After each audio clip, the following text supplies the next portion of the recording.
नमस्कार साथियों, स्वागत है आप सबका साहित्य अध्ययन मंत्र में। पिछली सीरीज में हम लोगों ने 50 प्रश्न हल कर लिए थे और यहाँ पर हम लोग हिंदी साहित्य ऐतिहासिक लेखन परंपरा के जो ग्रंथ हैं और उनके काल विभाजन नाम, पिछले कुछ सत्रों में हमने इनके व्याख्यान सत्र लिए हैं, जिसकी विषय वस्तु पर हमारी पकड़ और मजबूत बनाने के लिए हम लोग यहाँ पर प्रश्नों को देख रहे हैं। तो पिछली कड़ी में हम लोगों ने 50 प्रश्नों को हल कर लिया था। तो आज बढ़ते हैं अगले प्रश्न की ओर। 51 नंबर का प्रश्न है। चलिए शुरू करते हैं आज का सत्र। चलिए प्रश्न पे चलें। निम्नलिखित में से क्या हिंदी साहित्य ऐतिहासिक लेखन का आधार का स्रोत नहीं हो सकता है? देखिए, हिंदी साहित्य ऐतिहासिक लेखन आधार जब हम लोगों ने पढ़ा था तो वहां पर हम लोगों ने विभिन्न युगों की आंतरिक एवं बाह्य परिस्थितियों पर प्रकाश डालने वाली सामग्री आधार बनाया था। इसके बाद शिलालेख और अंत में साहित्यकारों की प्रकाशित या अप्रकाशित रचनाएं। ठीक है, यहाँ रचनाओं का मौखिक उल्लेख हमने इसको आधार नहीं बनाया था। ठीक है, और यहाँ पर इसकी व्याख्या आप लोग देख सकते हैं। ठीक है, चलिए अगले प्रश्न पे चलेंगे। देखिए, इसकी व्याख्या भी पढ़ लेते हैं। रचनाओं का मौखिक उल्लेख हिंदी साहित्य ऐतिहासिक लेखन का आधार या स्रोत नहीं हो सकता। विभिन्न युगों की आंतरिक या बाह्य परिस्थितियों पर प्रकाश डालने वाली सामग्री, शिलालेख, साहित्यकारों की प्रकाशित या अप्रकाशित रचनाएं, ताम्रपत्र, भोजपत्र, सिक्के, पुरातत्व संबंधी अन्य सामग्री साहित्य इतिहास लेखन का आधार हो सकते हैं। ठीक है, चलिए अगले प्रश्न पे चलेंगे। निम्नलिखित में से कौन सी पुस्तक आचार्य हजारी प्रसाद द्विवेदी की नहीं है? तो देखिए, हम लोगों ने इसको कई बार डिस्कस कर लिया है। हिंदी साहित्य उद्भव और विकास आचार्य हजारी प्रसाद द्विवेदी की पुस्तक है। हिंदी साहित्य की भूमिका ये भी, और हिंदी साहित्य का आदिकाल जो है ये हजारी प्रसाद द्विवेदी की है, लेकिन हिंदी साहित्य की आलोचना ये हजारी प्रसाद द्विवेदी की पुस्तक नहीं है। ठीक है, हिंदी साहित्य की भूमिका 1940, हिंदी साहित्य उद्भव विकास 1952 और हिंदी साहित्य का आदिकाल 1952। ठीक है, चलिए अगला प्रश्न देखेंगे। तो अगला प्रश्न हमारा है, आचार्य रामचंद्र शुक्ल के अनुसार आदिकाल का समय क्या है? तो देखिए, इसको भी हम लोगों ने देख लिया था कि आचार्य रामचंद्र शुक्ल के अनुसार आदिकाल का, तो आचार्य शुक्ल के अनुसार आदिकाल का समय जो माना गया है वह माना गया है संवत 1050 से 1375 विक्रम संवत। ठीक है, और आचार्य रामचंद्र शुक्ल ने जो अपनी हिंदी साहित्य का इतिहास पुस्तक में काल विभाजन किया है वह विक्रम संवत में किया है। ठीक है, इस बात का भी ध्यान रखेंगे। चलिए अगला प्रश्न देखेंगे। ये देखिए, आचार्य रामचंद्र शुक्ल ने आदिकाल का समय 1050 से 1375 विक्रम संवत माना है, और आचार्य शुक्ल ने हिंदी साहित्य के 900 वर्षों का जो इतिहास रहा है उसको इस प्रकार से 4 भागों में बांटा है। तो सबसे पहले आदिकाल, जिसको वीरगाथा काल कहा गया है, 1050 से 1375 विक्रम संवत। पूर्व मध्यकाल भक्तिकाल जो है 1375 से 1700 विक्रम संवत, और उत्तर मध्यकाल जो रीतिकाल कहा गया है 1700 से 1900 विक्रम संवत, और आधुनिक काल जो है जिसको गद्य काल कहा गया है 1900 से 1984 विक्रम संवत। आचार्य शुक्ल ने इस तरीके से अपने ग्रंथ में काल विभाजन किया। ठीक है, चलिए अगला प्रश्न देखेंगे हम लोग। चलिए अगला प्रश्न हमारा, इस्तवार द ला लिटरेचर हिंदुस्तानी नामक ग्रंथ किस भाषा में लिखा गया है? तो ये ग्रंथ लिखा गया है फ्रेंच भाषा में, और इसके जो रचनाकार हैं वह है गार्स द तासी। ठीक है, इस पुस्तक के लेखक गार्स द तासी है। यह फ्रेंच पुस्तक 2 भागों में विभक्त है, जिसका प्रकाशन क्रमशः 1839 ईस्वी और 1847 ईस्वी में हुआ है। यह पुस्तक द्वितीय संस्करण में 3 भागों में विभक्त हो गई है, जिसका प्रकाशन 1871 ईस्वी में हुआ है। तासी ने अपने पुस्तक में हिंदी और उर्दू के अनेक कवियों का विवरण अंग्रेजी वर्णानुक्रम पद्धति में दिया है। ठीक है, और यहाँ पर जो है इन्होंने हिंदी के 72 कवि लिए हैं और उर्दू के शेष कवि लिए हैं। ठीक है, कुल 738 कवियों का यहाँ पर इन्होंने वर्णन किया है। ठीक है, और अगला प्रश्न हमारा है, सूची में अंकित नामों को सूची सेकंड में अंकित साहित्य इतिहासकारों के साथ सुमेलित कीजिए। ठीक है, तो सिद्ध सामंत काल ये कहा है राहुल संस्कृत्यायन ने, चारण काल कहा है जॉर्ज ग्रियर्सन ने, प्रारंभिक काल कहा है मिश्र बंधु ने, और आदिकाल कहा है हजारी प्रसाद द्विवेदी ने। ठीक है, तो यहाँ पर जो है आप लोग इसका मिलान देख सकते हैं। ठीक, चलिए अगले प्रश्न पे चलेंगे। हिंदी के प्रारंभ काल को आदिकाल नाम देने वाले कौन है? तो हिंदी के प्रारंभिक काल को जो आदिकाल देने वाले हैं वे है हजारी प्रसाद द्विवेदी। ठीक है, और आदिकाल का नामकरण करने वाले कुछ अन्य विद्वान जो है यहाँ पर उनका भी यहाँ पर उनकी भी व्याख्या दी हुई है, तो आप लोग देख सकते हैं। चारण काल ग्रियर्सन ने, प्रारंभिक काल मिश्र बंधु, बीजोपन काल महावीर प्रसाद द्विवेदी, वीर गाथा काल रामचंद्र शुक्ल, सिद्ध संधि और चारण काल रामकुमार वर्मा, सिद्ध सामंत काल राहुल सांस्कृत्यायन। ठीक है, चलिए अगला प्रश्न हमारा, ज्ञान राशि के संचित कोश का नाम साहित्य है। साहित्य के संदर्भ में यह किस मनीषी का कथन है? तो ज्ञान राशि के संचित कोश का नाम साहित्य है, यह कहा है महावीर प्रसाद द्विवेदी ने। मोस्ट इंपोर्टेंट कथन है, ये कई बार परीक्षाओं में पूछा गया है, इसको आप लोग याद रखेंगे। ठीक है, ज्ञान राशि के संचित कोश का नाम साहित्य है। ज्ञान राशि के संचित कोश का नाम साहित्य है। साहित्य के संदर्भ में यह कथन सरस्वती पत्रिका के ख्याति लब्ध मूर्धन्य मनीषी पंडित महावीर प्रसाद द्विवेदी का है। आगे भी डिस्कस करेंगे। चलिए अगला प्रश्न हमारा, हिंदी साहित्य के इतिहास का काल विभाजन करने वाले प्रथम इतिहासकार कौन है? तो काल विभाजन करने वाले प्रथम इतिहासकार जो है वो है जॉर्ज ग्रियर्सन। ठीक है, हिंदी साहित्य के इतिहास का काल विभाजन करने वाले प्रथम इतिहासकार जॉर्ज ग्रियर्सन है। और ग्रियर्सन ने अपने इतिहास में केवल जो है प्रवृत्तिगत काल विभाजन किया है। यह काल विभाजन इस प्रकार है, चारण काल, 15वीं सदी का धार्मिक पुनर्जागरण, जायसी की प्रेम कविता, ब्रज का कृष्ण संप्रदाय, मुगल दरबार, तुलसीदास, रीति काव्य, तुलसीदास के अन्य प्रवृत्ति, 18वीं सदी, कंपनी के शासन में हिंदुस्तान और महारानी विक्टोरिया के शासन में हिंदुस्तान। ठीक है, इस तरीके से इन्होंने 11 कालखंड किए हैं अपने ग्रंथ में। ठीक है, और 12वां खंड भी है जहां विशेष परिशिष्ट जो होता है उसको जोड़ा गया है बाद में। ठीक है, लेकिन कालखंड यदि पूछा जाए तो हम 11 लिखेंगे, लेकिन जो परिशिष्ट वाला भाग है वो बाद में जोड़ा गया है। रामचंद्र शुक्ल के वीर गाथा काल को आदिकाल किसने कहा है? तो स्पष्ट है आप लोगों को, आदिकाल कहने वाले तो हमारे हजारी प्रसाद द्विवेदी जी हैं। चलिए इसका उत्तर आप यहाँ देख सकते हैं, और इनके जो विभिन्न नामकरण प्रयोक्ता हैं उनको भी आप देख सकते हैं। ये तो हमने डिस्कस कर लिया था। चलिए अगले प्रश्न पे चलेंगे। पंडित विश्वनाथ प्रसाद मिश्र के मत से रीतिकाल का नाम श्रृंगार काल होना चाहिए, क्योंकि देखिए इसलिए होना चाहिए क्योंकि रीतिकाल नाम रखने से उसके विभाजन का मार्ग बंद हो जाता है। ठीक है, यही। और इसका अगला जो ऑप्शन है, सारे ऑप्शन देख लेते हैं। श्रृंगार के अतिरिक्त और किसी विषय पर नहीं लिखा गया था, ये बात गलत है। ऐसी कोई बात आचार्य विश्वनाथ मिश्र ने नहीं कही थी। इसके बाद सभी कवि कृष्ण राधा के माध्यम से श्रृंगार का वर्णन करना चाह रहे थे, ये भी गलत है। और इसके बाद जो है श्रृंगार और प्रेम रस ही रीतिकाल का मुख्य विषय है, यह भी बात विश्वनाथ प्रसाद के अनुसार नहीं है। ठीक है, तो इनके अनुसार जो रीतिकाल का नाम श्रृंगार काल होना चाहिए वह है रीतिकाल नाम रखने से उसके विभाजन का मार्ग बंद हो जाता है। ठीक है, यही सही ऑप्शन है। चलिए देखते हैं। पंडित विश्वनाथ प्रसाद मिश्र के मत से रीतिकाल का नाम श्रृंगार काल होना, क्योंकि रीतिकाल नाम रखने से उसके विभाजन का मार्ग बंद हो जाता है। ठीक है, स्पष्ट है आप लोगों को। चलिए अगला प्रश्न हमारा 61 नंबर का प्रश्न है, हिंदी साहित्य 20वीं शताब्दी के रचयिता कौन है? तो इसके जो रचयिता है वह है नंद दुलारे वाजपेयी। ठीक है, चलिए अगला प्रश्न हमारा, हिंदी साहित्य 20वीं शताब्दी के रचयिता नंद दुलारे वाजपेयी है। इनकी कुछ अन्य कृतियां जो इस प्रकार है, जयशंकर प्रसाद, आधुनिक साहित्य प्रेमचंद, महाकवि सूरदास, महाकवि निराला, नई कविता, कवि सुमित्रा नंदन पंत, रस सिद्धांत, नए साहित्य, नए प्रश्न, रीति और शैली आदि। निर्मला जैन हिंदी साहित्य की प्रमुख महिला आलोचक रही है, और इनकी हिंदी आलोचना को 20वीं सदी, रस सिद्धांत और सौंदर्य शास्त्र, कविता का प्रति संसार आदि आलोचनात्मक कृतियां हैं। वहीं नामवर सिंह की आलोचनात्मक रचनाएं जो है वे इस प्रकार है, कविता के नए प्रतिमान, दूसरी परंपरा की खोज, इतिहास और आलोचना, वाद विवाद संवाद, आधुनिक साहित्य की प्रवृत्तियां और आलोचक के मुख से। यह नामवर सिंह की प्रमुख कृतियां हैं आलोचनात्मक। ठीक है, चलिए अगले प्रश्न पे चलेंगे। कविता कौमुदी के संग्रहकर्ता है, कविता कौमुदी के संग्रहकर्ता है, तो कविता कौमुदी के जो संग्रहकर्ता है राम नरेश त्रिपाठी है। ठीक है, चलिए यहाँ पर इसकी व्याख्या भी आप लोग देख सकते हैं।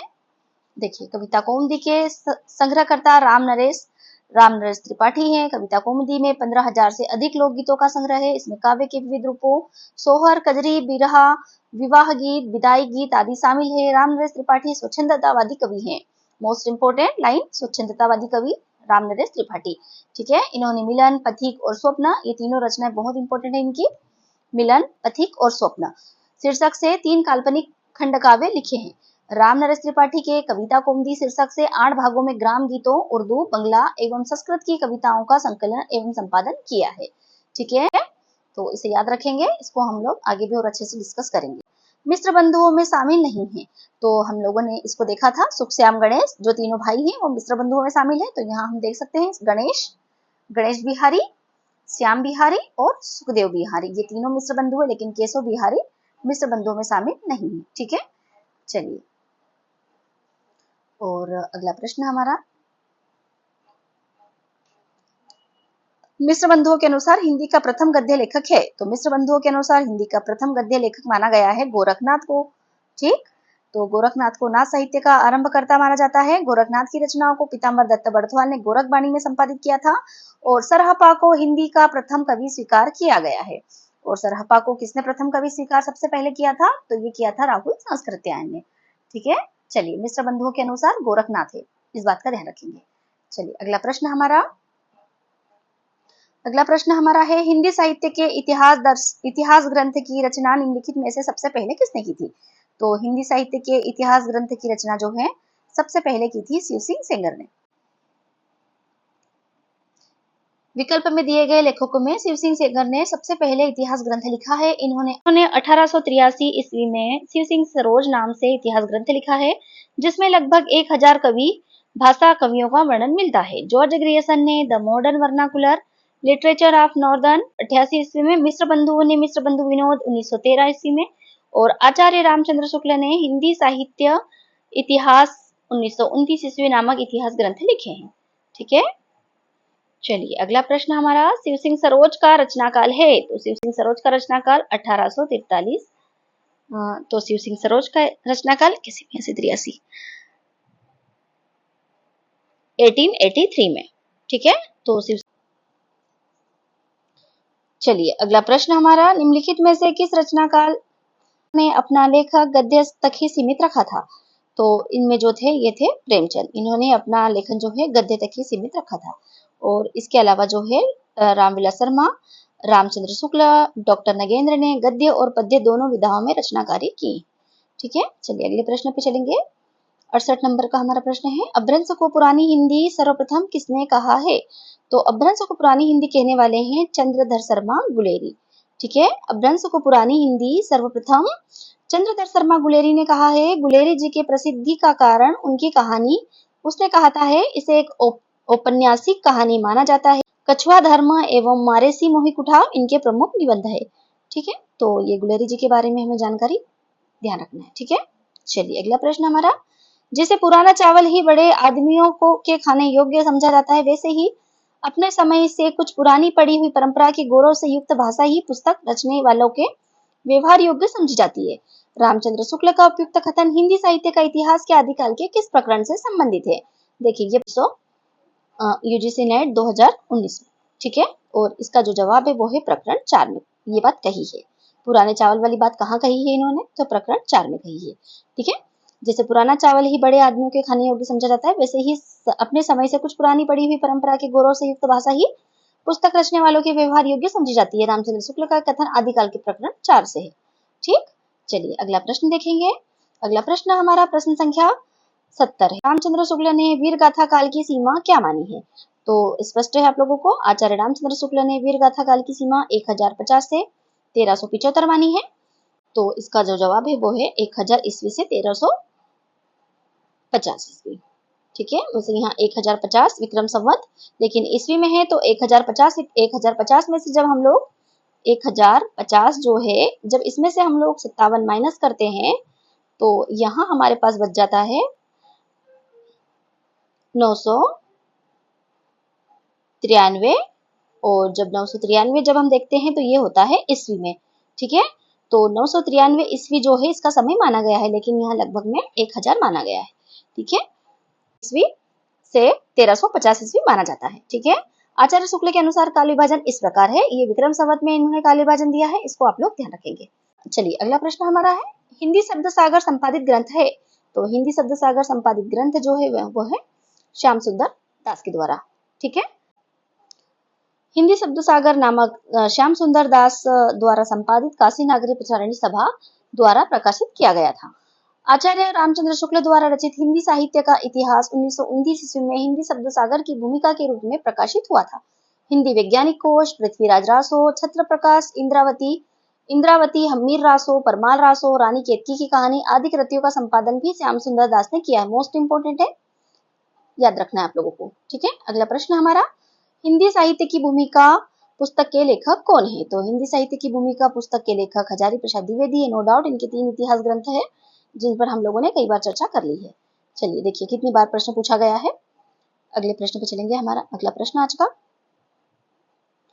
और यहाँ पर जो है इनकी व्याख्या बताई हुई है कि कौन कौन से जो इतिहास ग्रंथ है, प्रकाशन वर्ष उनका और उनके इतिहास का। ठीक है, तो यहाँ आप लोग देख सकते हैं, बहुत हेल्पफुल है ये। चलिए आगे चलते हैं। इस्तवार दलाल लिटरेचर हिंदुस्तानी की रचना की है, तो ये तो आपको पता ही होगा, गार्स दत्तासी जो है इसके रचनाकार है। चलिए यहाँ पर इनकी व्याख्या दी हुई है, इसको भी हम लोगों ने देख लिया है। ठीक है, अगले प्रश्न पे चलते हैं। हमारा ग्रेसन कृत the modern vernacular literature of northern Hindustan का हिंदी अनुवाद किसने किया? तो इनका हिंदी अनुवाद किया था किशोरी लाल गुप्त ने। डॉक्टर किशोरी लाल गुप्त ने the modern vernacular literature of northern Hindustan 1888 नामक ग्रंथ का प्रकाशन एशियाटिक सोसाइटी ऑफ बंगाल की पत्रिका के विशेषांक के रूप में 1888 ईस्वी में हुआ था, और उसका हिंदी अनुवाद डॉक्टर किशोरी लाल गुप्त ने। आंग्ल भाषा में लिखा गया हिंदी साहित्य का इतिहास स्केच ऑफ हिंदी लिटरेचर के लेखक हैं। तो स्केच ऑफ हिंदी लिटरेचर के लेखक हैं पादरी एडविन ग्रीव्स। ठीक है, आप लोगों ने यहाँ आंसर देख लिया होगा, पादरी एडविन ग्रीव्स जो है इनके लेखक हैं। ठीक है, और यहाँ पर इनकी व्याख्या दी हुई है। देखिए कई बार इस तरीके के प्रश्न भी पूछे जाते हैं परीक्षाओं में, तो हिंदी साहित्य के पेपर में इस तरीके के प्रश्न बच्चे अक्सर छोड़ देते हैं, लेकिन आप लोगों को ये भी ध्यान रखना है। ठीक है, स्केच ऑफ हिंदी लिटरेचर पादरी एडविन ग्रीव्स द्वारा अंग्रेजी भाषा में लिखा हुआ हिंदी साहित्य का इतिहास है। यह 1917 ईस्वी में लिखा गया है। The history of Hindi literature के लेखक पादरी F.E. के है। F.E. के जो है इनकी पुस्तक है a history of Hindi literature. देखिए यहाँ पर जो है हिंदी के रचनाकारों के साथ साथ जो अंग्रेजी भाषा के रचनाकार है, जो फ्रेंच भाषा के रचनाकार है, इन्होंने भी हिंदी भाषा पर कई सारे ग्रंथ लिखे हैं। देखिए आप लोग देख सकते हैं, ये देखिए साहित्य जनता की चित्तवृत्ति का संचित प्रतिबिंब है, इस पंक्ति के लेखक हैं। देखिए कितना अच्छा प्रश्न आया है यहाँ पे, साहित्य जनता की चित्तवृत्तियों का संचित प्रतिबिंब है। कितनी बार इस प्रश्न को पूछा जाता है, तो आप इसका ध्यान रखेंगे कि यह जो पंक्ति है साहित्य जनता की चित्तवृत्तियों का संचित प्रतिबिंब है। जैसे ही आप लोग इस लाइन को देखेंगे आप लोग सीधे जुड़ जाएंगे आचार्य शुक्ल के साथ। ठीक है, तो आचार्य शुक्ल की यह लाइन है, और इसके साथ ही देखिए साहित्य जनता की चित्तवृत्तियों का प्रतिबिंब है, यह तो रामचंद्र शुक्ल हो गया। कविता का विषय मनोरंजन एवं उपदेशजनक होना चाहिए, यह भी लाइन बहुत इंपॉर्टेंट है, और यह है महावीर प्रसाद द्विवेदी की। और इसके बाद जब देखेंगे हम बाबू गुलाब राय की कुछ यहाँ पर पंक्तियां दी हुई है, और सबसे उत्तम कहानी वह है जिसका आधार किसी मनोवैज्ञानिक सत्य पर होता है, ये प्रेमचंद द्वारा लिखित पंक्ति है। ठीक है, चलिए अगला प्रश्न हमारा, और हमारा अगला प्रश्न है हिंदी साहित्य के इतिहास को व्यवस्थित रूप देने का श्रेय किसको है? तो हिंदी साहित्य के इतिहास को व्यवस्थित रूप देने का श्रेय जो है आचार्य रामचंद्र शुक्ल को है। जो इनका इतिहास ग्रंथ है वह लिखा है विधेयवादी पद्धति में, और वह सबसे व्यवस्थित पद्धति अब तक की रही है। ठीक है, चलिए अगला प्रश्न हमारा, भक्ति काल का नाम पूर्व मध्य काल किस आचार्य ने दिया है? तो भक्ति काल का नाम पूर्व मध्य काल देने वाले हैं आचार्य हजारी प्रसाद द्विवेदी। देखिए यहाँ पर इसकी व्याख्या है, हिंदी साहित्य के भक्ति काल को पूर्व मध्य काल तथा रीति काल को उत्तर मध्य काल नाम देने वाले हैं हजारी प्रसाद द्विवेदी, और इनके द्वारा किया गया काल विभाजन इस प्रकार है। देखिए यहाँ पर आप लोग देख सकते हैं इनका काल विभाजन, तो इन्होंने जो है अपना काल विभाजन इस विक्रम संवत में न देते हुए ईस्वी में दिया है। आदिकाल का समय माना है 1000 ईस्वी से 1400 ईस्वी, पूर्व मध्यकाल 1400 से 1700, उत्तर मध्यकाल 1700 से 1900 ईस्वी, और आधुनिक काल 1900 से अद्यतन तक। ठीक है, चलिए अगला प्रश्न हमारा, मिश्र बंधुओं ने परिवर्तन काल की समय सीमा निर्धारित की है। तो देखिए जब मिश्र बंधुओं का जब हम लोग विभाजन पढ़ते हैं, जब वहां पर जब हम परिवर्तन काल देखेंगे तो उसकी जो समय सीमा मानी है मिश्र बंधुओं ने, उसकी समय सीमा मानी है 1890 विक्रम संवत से 1925 विक्रम संवत। तो इन्होंने जब प्रारंभिक काल को भी इन्होंने जो अपना विभाजन दिया है उसको इस तरीके से उपविभाजित करके बताया है। 80 नंबर का हमारा प्रश्न है, हिंदी कोविद रत्नमाला के लेखक हैं। तो देखिए हिंदी कोविद रत्नमाला के लेखक है बाबू श्याम सुंदर दास। ठीक है, इसकी व्याख्या देखेंगे, बाबू श्याम सुंदर दास द्विवेदी युग के प्रतिनिधि लेखक एवं आलोचक है। हिंदी कोविद रत्नमाला के लेखक श्याम सुंदर दास है। इन्होंने हिंदी साहित्य इतिहास से लेकर नाटक साहित्य पर अपनी आलोचनाएं लिखी है। ठीक है, चलिए। हिंदी कोविद रत्नमाला कवियों का संग्रह है तथा रूपक रहस्य नाट्य साहित्य पर लिखी गई आलोचनाएं हैं। इनकी अन्य रचनाएं गद्य कुसुमावली भी है, महावीर प्रसाद द्विवेदी की रचनाएं हैं, कवि और कविता, उपन्यास रहस्य, भाषा और व्याकरण, भारतेंदु हरिश्चंद्र की रचनाएं, तदीय सर्वस्व, मणिकर्णिका और बादशाह दर्पण। ठीक है, इनकी कुछ रचनाएं यहाँ पर दी गई है। चलिए अगला प्रश्न हमारा, हिंदी शब्दानुशासन के लेखक है। तो हिंदी शब्दानुशासन के लेखक है किशोरीदास वाजपेयी। ठीक है, और हिंदी शब्दानुशासन के लेखक किशोरीदास वाजपेयी है, जबकि कामता प्रसाद गुरु की प्रसिद्ध कृति हिंदी व्याकरण है, और हेमचंद की प्रसिद्ध कृति शब्दानुशासन है। धीरेन्द्र वर्मा की रचना ब्रजभाषा व्याकरण है। हिंदी शब्दानुशासन की जहां बात होती है किशोरीदास वाजपेयी आ जाते हैं, लेकिन शब्दानुशासन हिंदी हट करके सिर्फ शब्दानुशासन की बात करते हैं तो वहां पर हेमचंद आ जाते हैं। ठीक है, तो छोटी छोटी चीजों का आप लोग ध्यान रखेंगे, इनमें बहुत कंफ्यूजन हो जाता है। चलिए अगला प्रश्न हमारा, हिंदी का प्रथम व्याकरण लिखने वाले विद्वान हैं। तो हिंदी का प्रथम व्याकरण लिखने वाले जेसुआ केटलर है। ठीक है, और जेसुआ केटलर प्रथम व्याकरण लिखने वाले विद्वान हैं। जेसुआ केटलर का हिंदुस्तानी ग्रामर हिंदी का प्रथम व्याकरण ग्रंथ माना जाता है। ठीक है, और इसका भी ध्यान रखेंगे आप लोग कि जेसुआ केटलर का जो ग्रंथ है उसका नाम क्या है, हिंदुस्तानी ग्रामर, और ये व्याकरण ग्रंथ है।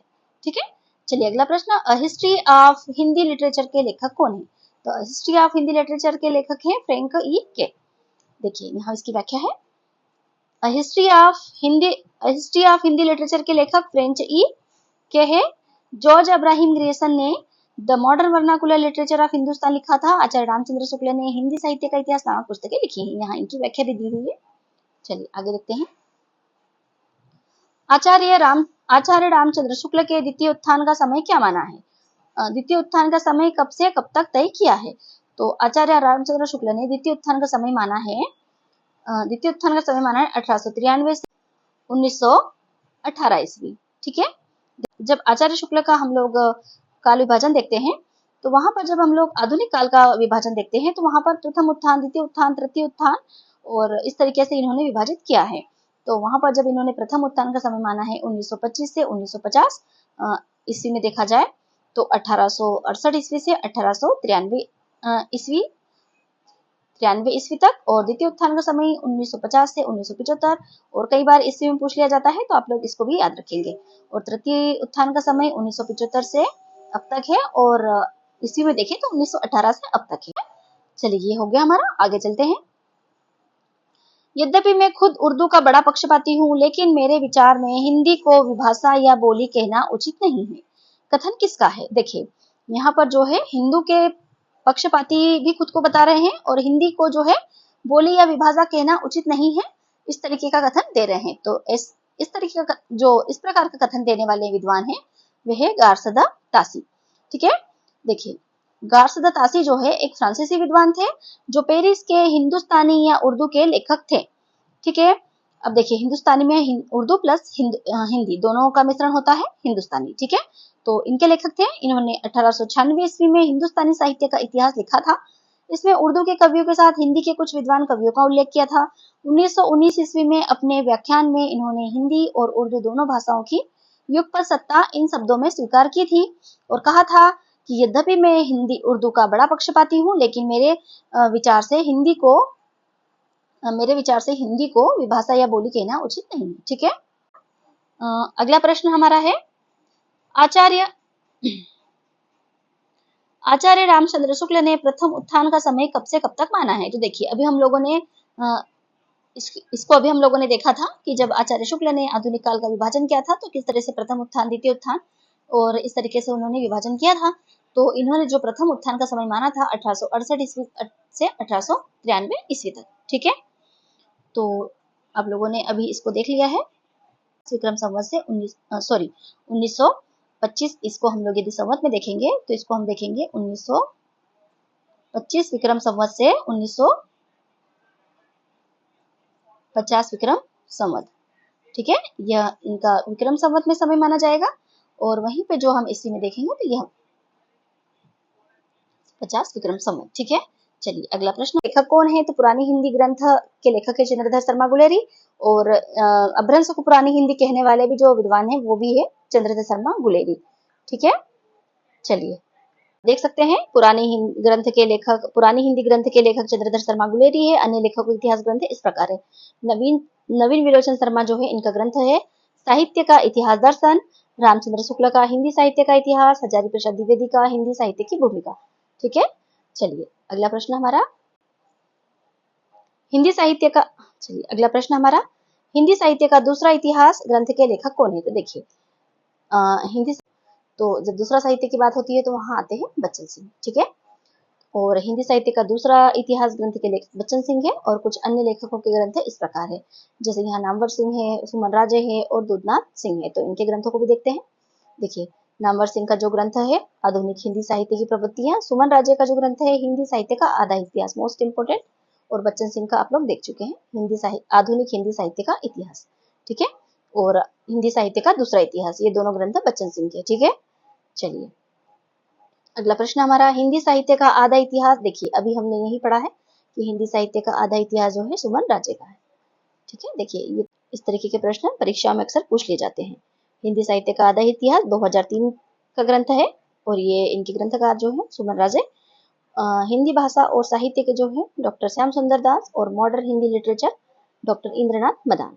ठीक है, चलिए अगला प्रश्न हमारा रामचंद्र शुक्ल ने हिंदी साहित्य के आधुनिक काल को किस अन्य नाम से अभिहित किया है? तो इन्होंने आधुनिक काल को कहा है गद्यकाल। ठीक है, और यहाँ पर जो है इन्होंने किस प्रकार विभाजन किया है, सो इसे हम लोग देख चुके हैं। चलिए आगे बढ़ेंगे हम लोग। चलिए अगला प्रश्न हमारा मिस्र बंधु विनोद का चौथा भाग कब प्रकाशित हुआ था? तो मिस्र बंधु विनोद का जो चौथा भाग है वो प्रकाशित हुआ था 1934 ईस्वी में, और इसके जो बाकी के 3 जो भाग थे वो हुए थे 1913 ईस्वी में। ठीक है, देखिए यहाँ व्याख्या है मिस्र बंधुओं में गणेश बिहारी, श्याम बिहारी, सुखदेव बिहारी मिश्र ने मिस्र बंधु विनोद नामक ग्रंथ इतिहास ग्रंथ की रचना की थी। मिस्र बंधु विनोद 4 भागों में विभक्त है। इसके प्रथम 3 भाग जो है 1913 में और चतुर्थ भाग जो है 1934 में प्रकाशित हुआ। ठीक है, चलिए अगला प्रश्न हमारा कालक्रमानुसार लिखा गया हिंदी साहित्य का प्रथम इतिहास ग्रंथ है। तो कालक्रमानुसार लिखा गया प्रथम इतिहास ग्रंथ the modern vernacular literature of Hindustan है। चलिए अगला प्रश्न हमारा यहाँ पर आप लोग चलिए यहाँ कुछ अन्य जानकारी भी आप लोग देख सकते हैं। चलिए और यहाँ कुछ अन्य ग्रंथ Shiv Singh Saroj degree, Shiv Singh Sengar, the modern vernacular literature of Hindustan जो है 1888, जॉर्ज ग्रियर्सन, तस्कीरा ई सोराई हिंदी जो है मौलवी करीमुद्दीन। ठीक है, और अगला प्रश्न हमारा है अधिकांश साहित्य ऐतिहासिककारों के अनुसार हिंदी के प्रथम कवि हैं। तो हिंदी के प्रथम कवि सरपा है, इनको सरहपाद या राहुल भद्र भी कहा जाता है। ठीक है, और यह इनकी व्याख्या यहाँ पर प्रस्तुत है। 7वीं शताब्दी ईस्वी के सिद्ध कवि सरहपा को अधिकांश साहित्य ऐतिहासिककारों ने हिंदी साहित्य का प्रथम कवि माना है। ठीक है, राहुल सांस्कृत्या ने सरहपा को हिंदी का प्रथम कवि माना है और सरहपा ने दोहा कोश नामक ग्रंथ की रचना की है। सरहपा बौद्ध धर्म के सहजयान के प्रवर्तक थे। शिव सिंह सेंगर ने पुष्यदंत अथवा पुण्य को और गणपति चंद्र गुप्त ने साली भद्रसुरी को, आचार्य रामचंद्र शुक्ल ने मुंज को और चंद्रबरदाई को महाकवि माना है। ठीक है, को हिंदी का प्रथम कवि माना है। ठीक है, जब हम प्रथम कवि की बात करेंगे तो इन्होंने मुंज को माना है, लेकिन प्रथम महाकवि की बात करेंगे तो चंद्रबरदाई को इन्होंने माना था। प्रश्न हमारा हिंदी साहित्य के संदर्भ में गार्स दत्तासी का किस रूप में उल्लेख किया गया है? तो इनका जो उल्लेख किया गया है, देखिए ये मध्य प्रदेश में असिस्टेंट प्रोफेसर में 2017 में पूछा गया प्रश्न है। ठीक है, गार्स दत्तासी का जो उल्लेख मिलता है वो मिलता है इतिहासकार के रूप में। ठीक है, और यहाँ इसकी व्याख्या प्रस्तुत है। ठीक, तो हिंदी साहित्य के इतिहास लेखन की परंपरा का सूत्रपात किसने किया था? तो देखिए इसको भी हम देख चुके हैं कि गार्स दत्तासी ने इतिहास लेखन परंपरा का सूत्रपात किया था। ठीक है, चलिए यहाँ पर जो है इसकी व्याख्या दी गई है, तो आप लोग इसको भी देख लीजिए, बहुत अच्छे से इसको समझ लीजिए। चलिए अगला प्रश्न हमारा हिंदी साहित्य के इतिहास ग्रंथ हिंदी साहित्य विमर्श के लेखक हैं। तो हिंदी साहित्य विमर्श की बात जहां आती है वहां आते हैं पद्दुमलाल पुन्नालाल बख्शी। ठीक है, इसकी व्याख्या देख लेते हैं। हिंदी साहित्य विमर्श के लेखक पद्दुमलाल पुन्नालाल बख्शी है। इनकी प्रसिद्ध कृतियां जो है विश्व साहित्य, हिंदी कथा साहित्य, हिंदी साहित्य के अन्य इतिहासकार ग्रंथ और इस प्रकार है, जिनमें है इतिहास ग्रंथों के जो लेखक हैं वियोगी हरि की है। हिंदी साहित्य का विवेचनात्मक इतिहास 1930 सूर्यकांत शास्त्री की है। हिंदी साहित्य उद्भव और विकास जो है हजारी प्रसाद द्विवेदी की है। ठीक है, और हिंदी नवरत्न के लेखक हैं, तो हिंदी नवरत्न के लेखक मिश्र बंधु। ठीक है, मिश्र बंधु हिंदी नवरत्न नामक पुस्तक के लेखक हैं। मिश्र बंधुओं ने हिंदी नवरत्न 1910 में प्रकाशित पुस्तक, इसमें किन 10 कवियों को स्थान दिया है?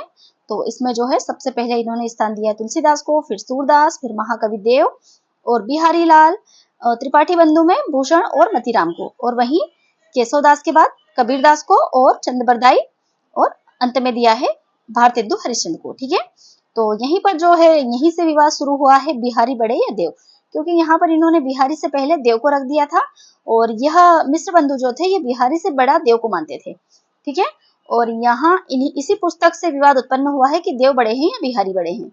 ठीक है, इस जो है मतभेद को उत्पन्न करने वाले भी मिश्र बंधु ही थे।